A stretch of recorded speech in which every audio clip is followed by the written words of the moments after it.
Shambhavi Mahamudra, within 24 hours, you can activate the brainstem in such a way that your respiratory action and your cardiac function, measurable change can be created within 24 hours of practice.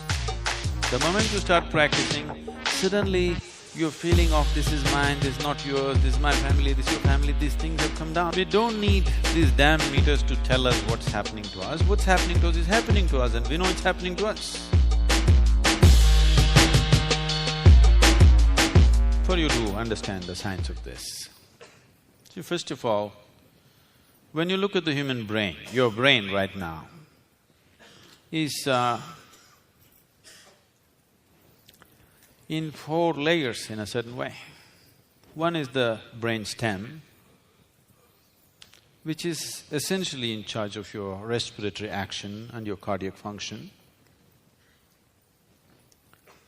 The way the brain stem functions with…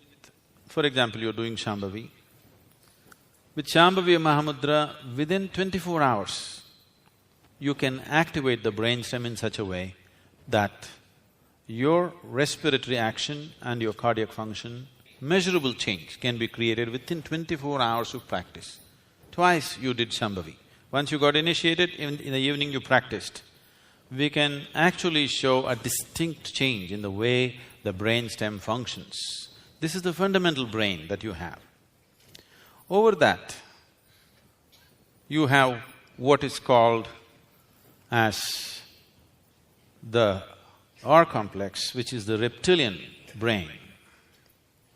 Actually, every human being has a mini reptilian brain upon his brain stem.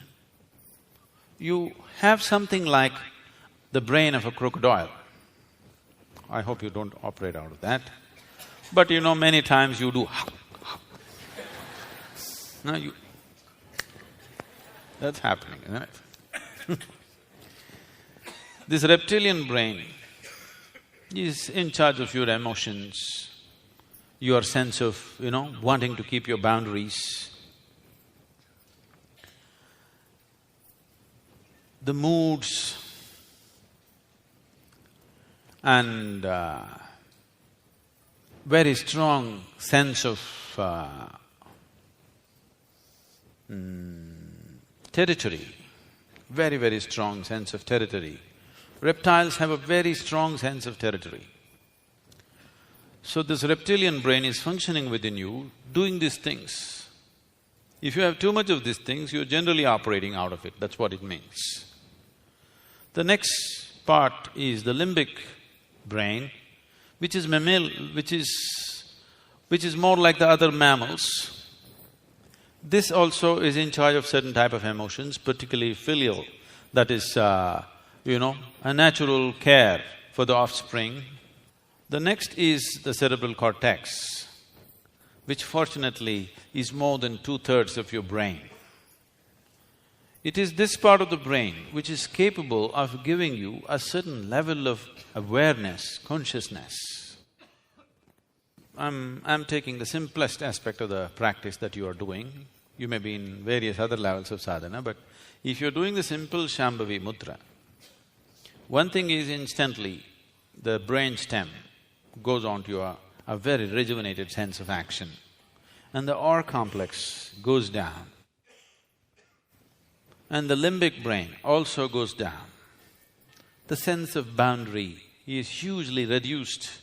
The moment you start practicing, suddenly your feeling of this is mine, this is not yours, this is my family, this is your family, these things have come down. That's why you're sitting like this, together. Otherwise,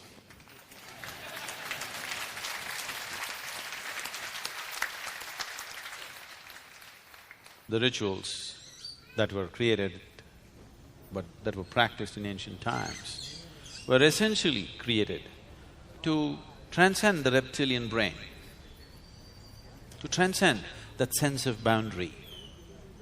But later on, the rituals themselves took on the form of exploitation and boundary. Only this community people can come to the ritual, nobody else can come. There was a time if a ritual is on, even if a lizard comes, he must be served. Do you know this? It doesn't matter, even if a beast, a crawling insect comes, you have to serve.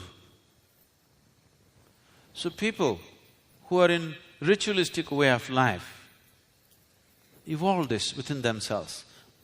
There is substantial scientific evidence that just by chanting certain mantras, your cerebral cortex will be hugely activated and enhanced.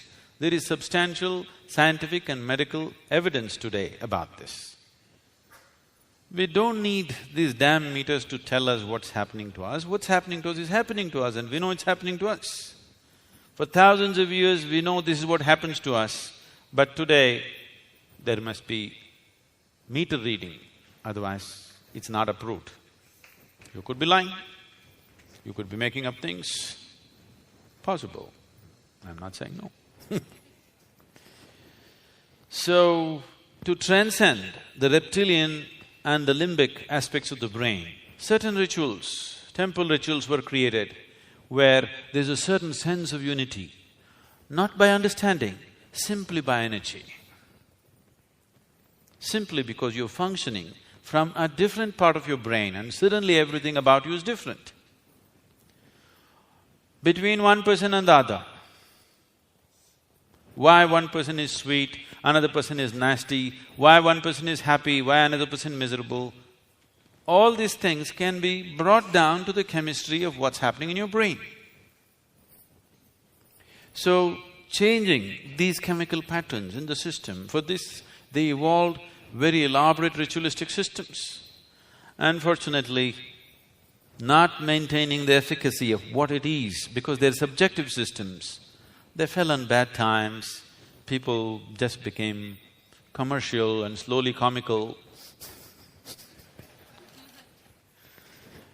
And the very beauty of this ritual became ugly, exploitative, discriminatory.